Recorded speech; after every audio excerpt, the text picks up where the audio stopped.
I am ready. Okay. Well, welcome everybody. Will we wait? No, sure. It's fine. They'll find their way.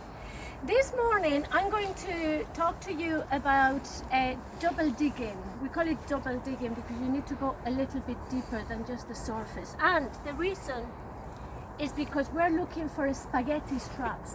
See this? Spaghetti. They're very, very distinctive, white, very, very white in color. They belong to a really bad weed called bindweed. Bad weed called bindweed. It is of the family of the convolvulus. In fact, there is a lovely shrub called Convolvulus neorum, which is not weed at all. It's lovely, but you will see the flower is the same as the flower of this guy, because they are the same family. But facts about bindweed, it's a kind of a dormant in winter type of weed, and it wakes up like crazy in the spring and throughout the summer, so that you've forgotten that it was there, you've forgotten the damage that it does, but when it does grow, it will completely cover the plants that you have as a blanket, and it will smother it, and it will take away any photosynthesis, and the plant will eventually die. At that point, it is quite happy to come back to use this as a structure in which it will grow day after day. But the problem about bindweed, and why is it a huge problem in the garden, is that the root system will propagate itself like crazy. All it needs is this little bit for a brand new plant next year. So when you're digging it out, leaving this much will make your job useless. It's no longer, something that you achieved. It would be useless. Also, second problem is that it doesn't grow, like say if this is the level of the soil, it doesn't grow here. It starts down there, okay? So, all right. He nearly got it. He got it. Yeah. I made a mistake. I left it on the ground. So it will grow very, very deep, and we have to try and get it. No, you will never get rid of bindweed completely, but at least you could make the job for next year a little bit easier. This is the perfect opportunity to tackle bindweed because we're going to be digging this anyway, prepare it for planting. So this is the time where you're able to take most of it without damaging any plants that would be around, because there's actually no plants around here at this stage. And that means whenever we come back and plant it, which we will plant all of these lovely flower beds in the spring, then we're minimizing the amount of bindweed that will come up. How you do it? Forget about the top layer. That's not what you're after. You're after the spaghetti. We want to get a spaghetti today, okay? And I can see some of it dug out from last week. That's it there. So you would have to make a heap of it on the path so that later on someone can pick it up and burn it or dispose of it. That will not go into a compost heap. So otherwise it will grow again. So what you do, whether it's a spade or a fork, you have to start by digging. You have to take your time. I don't mind how much space you cover. I do mind how well you do it, okay? How well you do it. If you only do a square meter, so be it. But do it well. Bob?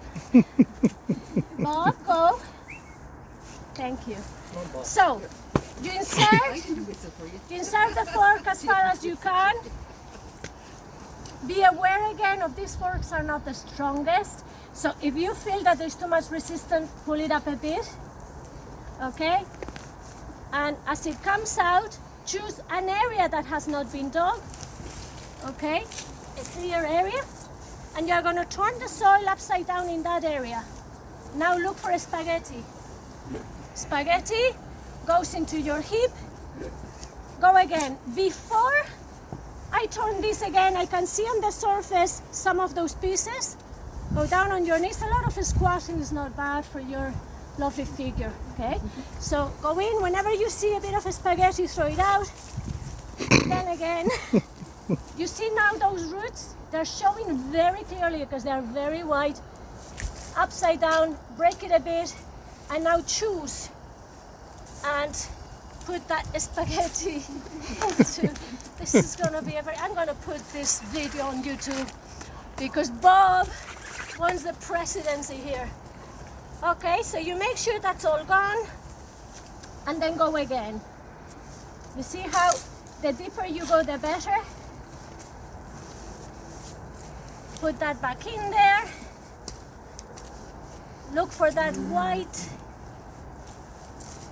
Even here, pull it. It actually usually, this soil is so good and it's quite crumbly, so it will come out quite easily when you pull it.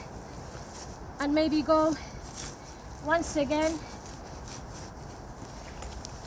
a little bit deeper. No, Bob. Okay, see, loads of them cut in little pieces. Not bad. Okay, at this point, the hole that you have dug out, if you want to come here, will have a few of the roots sticking out from the walls. So pull them, pull those. Yeah, so now I see a hole that is free from weeds. Yeah, okay, Bob. And now you can put that soil back in.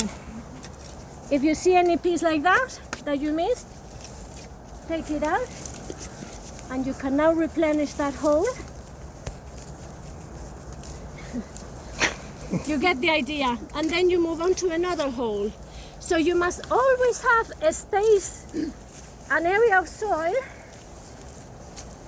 that hasn't been dug, so that you can clear all of the roots from the hole that you're digging. So then when you move on to the next hole, you do the same. And if you put it here, the soil you just dug out is not gonna be mixed with the soil from there that hasn't been dug out. So your heap of soil goes onto an undug soil area. And then basically you're doing one little hole at a time. It's time consuming, but it would mean that then, because you're the gardener here, imagine this is your job forever. You don't want to go at it and to be mad about it like all summer. So if you're going to do this job now and dedicate this lovely winter day to it, you might as well do a good job. Bob! Okay, so any questions? You can you can press stop now.